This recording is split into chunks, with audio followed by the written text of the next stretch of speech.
right now is that we have a lot of people who want to build brands, who want to become influencers, who want to start companies, but they're not putting in the pieces that actually allow them to weather the storm.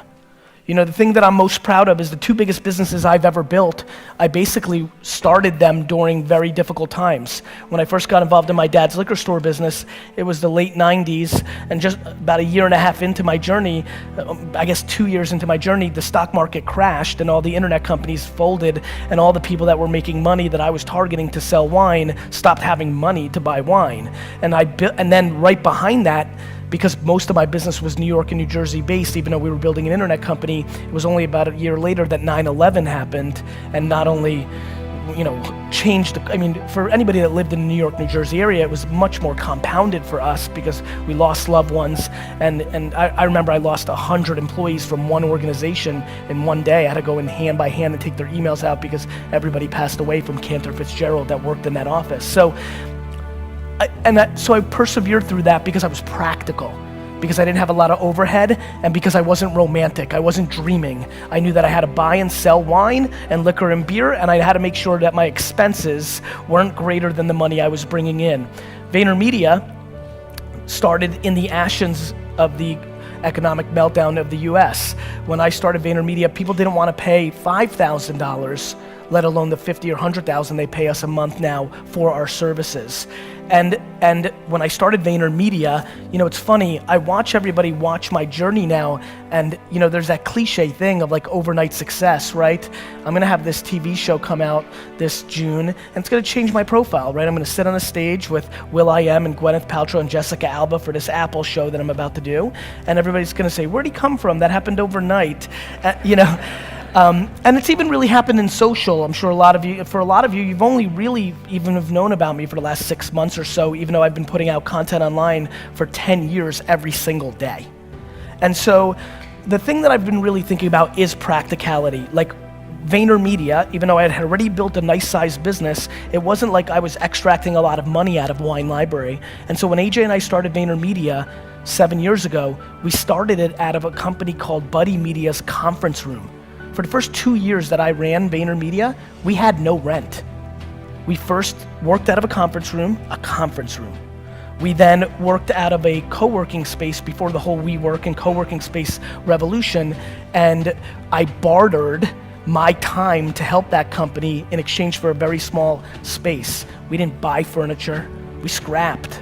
And I'd already made it, I was already rich, and we scrapped. And so the biggest thing that I want to implore everybody here today to do is to take a step back and think about how fancy are they? Are you willing to be really, really, really ghetto? Do you really need that chair? Do you really need that piece of technology? Do you really need to fly that class? I just think that we're living through an incredibly fancy culture of entrepreneurship.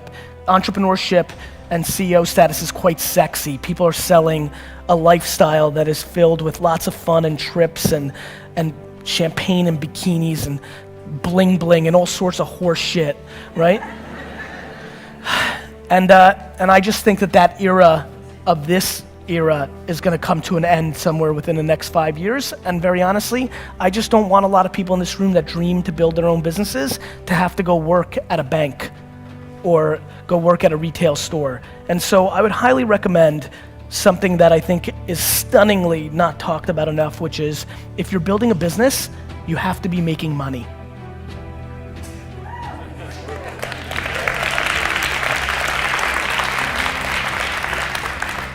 And so I know that's like a funny thing to say, but I think it's important. I think the other thing that's important is to shift the context completely the other way, which is what is really winning, right? Like, what is the definition of winning? And I think we all have different definitions, right? And I think that one of the things that I also want to say is that I'm getting scared that a lot of people that are following my journey hear me talking about buying the New York Jets, and I do aspire to buy a $3 billion sports franchise. I do. It is what I want. You can look at my 5th grade yearbook long before business was cool. It's what I want to do. But I'm awfully scared that it's pressuring the people that follow me into trying to achieve things that they don't necessarily want. They just think it's the thing you do if you're trying to be a successful business person. Let me promise you something. I know tens of thousands of people, and I know thousands of people extremely well, and I know hundreds of people deeply well. There is no correlation between how much money someone makes and their level of happiness. I have friends who make $47,000 a year and are the happiest people I know. Their work-life balance is on point. They're part of 2 soccer teams. They play video games. They watch every show they want. They take 2 vacations that they scrap together, and they're freaking happy as hell. And I know tons of people who I grew up with in the Silicon Valley boom who have hundreds of millions of dollars in their bank account and are as miserable and as lonely and as broken as you'll ever see. So I implore all of you to please reverse engineer and figure out who you are and figure out what level of monetizing and stuff you need and what level of creativity you need. I promise you one thing that will catch you very off guard. I should be way more rich. I leave money on the table every day. I've left ungodly amounts of money on the table. I spend tons of times sending DMs and engaging with people, meeting people randomly and not cashing in. I actually believe the statement I'm about to make. I think that I love the journey and the game of entrepreneurship so much that I have subconsciously sabotaged my financial upside to make sure I can play this a little longer because I fear if the numbers keep getting too big, eventually it will take the fun out of it. When you are lucky enough, like I am, to actually do something that you love so much, do something that puts pressure against the one thing you care about besides it, which is the time I spend with my family. My family is my whole life. And being this and doing this is the only thing that cuts into that. I couldn't breathe if I wasn't an entrepreneur. I didn't breathe when I wasn't an entrepreneur. That's the reason I got D's and F's in school, because I just couldn't be me. And I'm not capable of that. And so I think being here excites me because I think coming to not LA, San Francisco, New York, London is always more fun for me. It always feels a little more practical. It always feels like there's a little bit more chips on the shoulder, which is what I have. But I want to remind everybody, just because you didn't grow up with a trust fund, just because you don't live in Silicon Valley, the market doesn't care. If you're good enough, you will win. And I hope that you don't. It's true.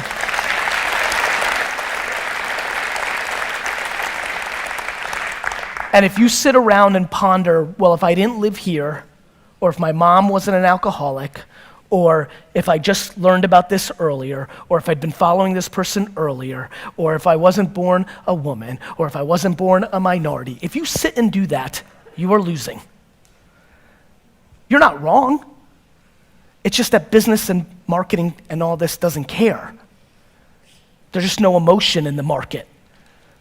Like, that's it. And so I think we need to start having much deeper, much more serious conversations of practicality. You know, it's fun, and I love this space the most. But I loved it long before it was sexy. I loved it long before people wanted to take selfies with me. I loved it long before athletes and celebrities and rappers wanted to be entrepreneurs. I loved it long before that. It was my destiny. It was who I was. It was how I was wired. It was the only thing I knew. That's why the 4-year-old me ripped flowers out of yards and sold it. You don't read about being an entrepreneur at 5, 6, 7, 8, and 9.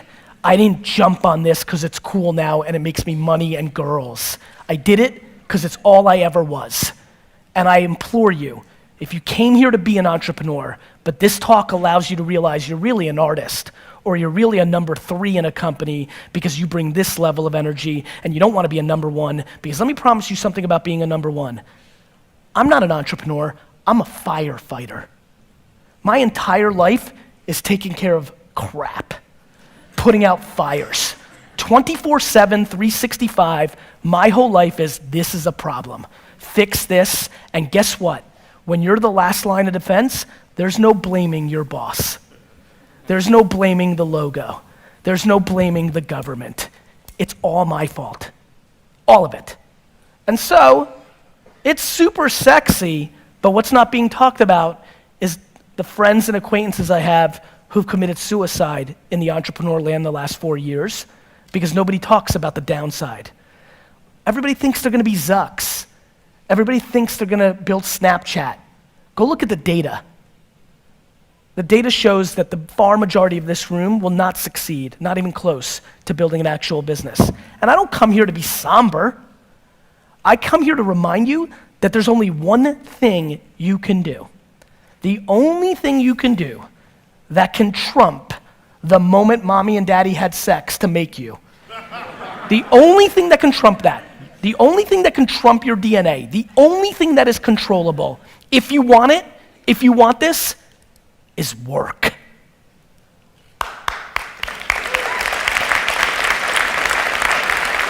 It is. It's the only tangible, and by the way, I don't know if you guys have noticed, I've stopped even, and it's funny given the name of the conference, I've started using the word work more than the word hustle, just because I want everybody to understand what we're really talking about here. If you've got a big mouth, and a lot of you do here, search the hashtag, and a lot of you say CEO, founder, owner. I call that big mouth. If you've got the audacity to do it, and so many of you have heard this from me, when I audit you, and I do, because I'm curious, it's how I learn. People talk a big game. I especially love when somebody hits me up on social, like, Gary V, you're gonna buy the Jets, I'm gonna buy the Rams, you know? Everybody's buying a sports team. And I love to look at what that person does. And then I'll DM that person and be like, yo bro, nobody, unless they were a trust fund baby, ever bought the Rams when they go skiing for a week when they're 24. Nobody you know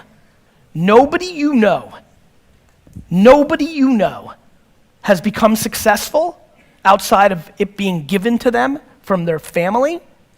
Nobody you know has actually created success without working their face off.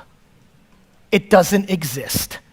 So you can sit and talk about luck, and you can sit and talk about this, that, or the other thing, but I promise you, the only controllable thing you have is your work ethic. So, going back to the beginning of my talk, you need to deploy serious self-awareness and figure out who you are. I implore you to start matching your work ethic and your actions to your mouth. If you're gonna be a billionaire, you need to realize that most people that create $1 billion worth of wealth don't do anything besides work every single day of their 20s and 30s. All of them. Every person that works at VaynerMedia has taken more vacations in the last 13 months than I did in my entire 20s and early 30s. My family went on 2 family vacations my entire childhood. I was married to my wife for 5 years before we had a family. We took 2 vacations. It's the price you have to pay if you want it at the level that I want it at. And by the way, I advise nobody to want it at that level. I'm being dead serious. This is a very true statement that I think most of you will not believe, but I'm telling you it's the goddamn truth. If there was a drug that could take some ambition out, I would take it. It is so extreme. It is all in. The reason I started Daily V was to remind you that I'm outworking you. That when you talk and you're trying to figure it out, when you're trying to say you're gonna be like me, I want you to see it. I want you to see every other day 5 a.m. I want you to see every day midnight. All of them, every day, always, forever. That's what it takes for what I want. Good news is, between what I want and what is achievable and is considered unbelievably all-time happy is a big gap. So there's plenty of vacation time. I know tons of people with vacation time. I know tons of people with work-life balance. I know tons of people that do tons of fun activities and that make 7 figures, millions of dollars a year and love it. I'm playing for legacy. I'm playing for all time. I'm looking to impact every generation that comes behind me because I want to show that you can build all-time wealth, all-time greatness, doing it the right way and the old way. That's what I'm up to. So please make sure you understand that, and more importantly, make sure you understand yourself so that you can reverse engineer that blueprint and figure out where you fit within that and then deploy it. But I promise you, you will not get there with your big idea. I promise you, sitting around and saying, oh, I had that idea for Uber before Uber did. Nobody gives a shit. I've got every idea that's going to be successful over the next 100 years. It's all about AI and VR and AR and augmented and all this. I'll give them to you all. It doesn't matter because most of you won't execute against it. The reason I put out all my best stuff and I'm liked and I don't charge for it is somewhere along the line I realized that 99.9% of you aren't going to do anything about it.